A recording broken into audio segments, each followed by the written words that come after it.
ఏమైపోయే వాళ్ళము అంబేద్కర్ లేకుంటే, ఏ చీకటి మింగునో తమ్మియుడు ఆకుంటే, తరాల మన స్థితిగతులు మారక తల్లడిల్ల కథ సకల జనం, తరాల మన స్థితిగతులు మారక తల్లడిల్లు కథ సకల జనం, బ్రతుకు అగ్రకుల విషకౌగిట పడి నలిగిపోవు కదలేటు దినం.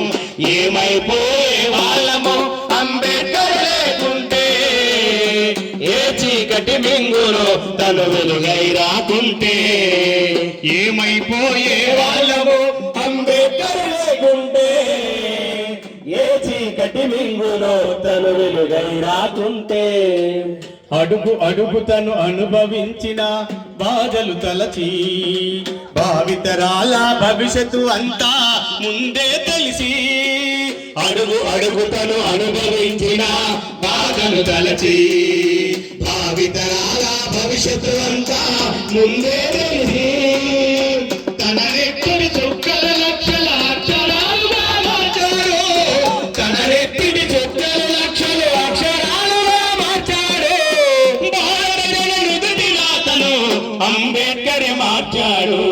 ఏమైపోయే వాళ్ళము అంబేద్కర్ లేకుంటే, ఏ చీకటి మింగును తను వెలుగై రాకుంటే, ఏమైపోయే వాళ్ళము అంబేద్కర్ లేకుంటే, ఏ చీకటి మింగును తను వెలుగై రాకుంటే, రాజ్యాంగం అణువు అణువులో జీవము నింపి, నేల మీద ప్రతి జీవజాతికి మనుగడ చూపి, రాజ్యాంగం అణువు అణువులో జీవము నింపి, నేల మీద ప్రతి జీవజాతికి మనుగడ చూపి, ప్రపంచమే తొంగి చూసేలా ప్రతిదీ పొందుపరిచాడు, ప్రపంచమే తొంగి చూసేలా ప్రతిదీ పొందుపరిచాడు, విశ్వంలో ఉన్న జ్ఞానులకు గురువులాగా నిలిచాడు.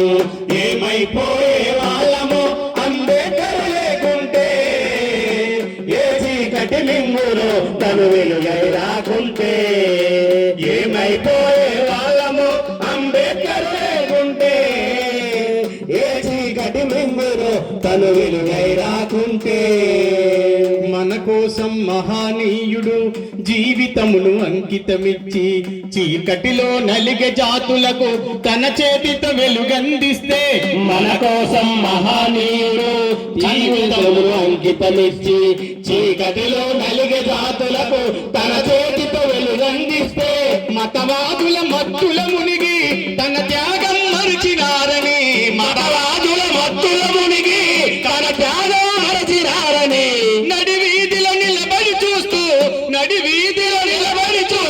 ఎంతగా తను కుమ్ములుతున్నాడు. ఏమైపోయే వాళ్ళము అంబేద్కర్ లేకుంటే, ఏ చీకటి మింగును తను వెలుగై రాకుంటే, ఏమైపోయే వాళ్ళము అంబేద్కర్ లేకుంటే, ఏ చీకటి మింగును తను వెలుగై రాకుంటే, తరాల మన స్థితి గతులు మారక కల్లడిల్లు కథ సకల జనం, తరాల మన స్థితి గతులు పరిచయము. ఈ పరిచయంలో ఎప్పుడూ కూడా మేము చాలా చోట్ల కలిసాం. ఎప్పుడు మాట్లాడుకున్నా ఫ్యామిలీ ప్రాబ్లమ్స్ ఏమీ చెప్పలేదండి అన్న. ఎందుచేత అంటే ఫ్యామిలీ ప్రాబ్లమ్స్ చెప్పకపోవడానికి ప్రధాన కారణం ఏముంటుందంటే భార్య. ఆ భార్య లేని రోజుని మనం ఊహించుకోలేము. ఎందుకంటే బాబాసాహెబ్ అంబేద్కర్ ఒక మాట అంటారు, ఒక జాతి అభివృద్ధి చెందిందంటే చూడడానికి కొలత ఏంటంటే స్త్రీలు ఉన్నతి అని చెప్తారు. ఆ ఉన్నతి దేనిలోంచి వస్తుందంటే ఆలోచనలోంచి వస్తుంది. జాతిని ఉద్ధరించే బాధ్యత తన భర్త తీసుకుంటే, కుటుంబాన్ని మిగతా బాధల్ని ఇందాక మాట్లాడుతూ రమాబాయి అంబేద్కర్ ఏ విధంగా వేసుకున్నారో ఆ బాధ్యతని పొద్దున లక్ష్మి గారు నిర్వర్తించడం ఆనందదాయకం కాదు కానీ చాలా ఆదర్శప్రాయమైన జీవితం అండి. ఇక్కడ ఉన్న ప్రతి స్త్రీలు, వింటున్న స్త్రీలు, వచ్చిన వారు అందరూ కూడా వదిన గారి యొక్క ఆలోచన విధానాన్ని, ఆవిడ ఆ సాక్రిఫైస్ త్యాగాన్ని కూడా గుర్తు చేసుకోవాలని.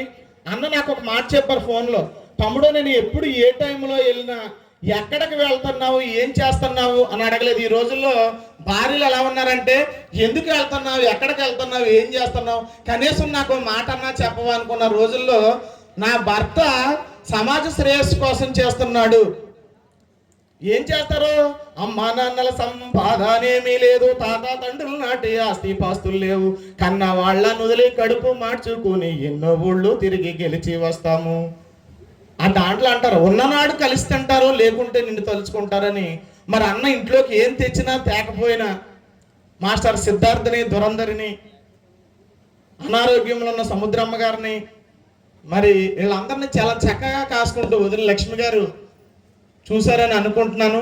మరి ఈ రోజు ఉదయ్ భాస్కర్ గారు ముందుకు వెళ్ళారంటే ఆ వెనకుండి నడిపించి జాతి కోసం బాబాసాహెబ్ అంబేద్కర్ ఆలోచన విధానంలో నడిచినట్టు వదిన గారికి ఇక్కడ ఈ వేదిక పరంగా నివాళులు అర్పిస్తూ అన్న యొక్క ఉన్నతికి వదిన గారి కారణమని నేను తలుస్తూ సెలవు తీసుకుంటున్నాను. మరి అన్న ఆంధ్ర యూనివర్సిటీలో ఉన్నప్పుడు తారకం గారు చనిపోతే ఒక పాట పాడారు, మేము ప్రెస్ క్లబ్ లో పెడితే, నీ వెంట నీదేది రాదురా, నువ్వు నిలిసేది గ్యారెంటీ లేదురా అని దాంట్లో పాడుతూ, నలుగురిలో కొడుక నడుచుకో, నేను మోసేది నలుగురని తెలుసుకో. నలుగురు కాదు, ఇక్కడ 4,000 మంది 40,000 మంది ఆవిడ సంపాదించుకున్నారు ఉదయ్ భాస్కర్ ద్వారా.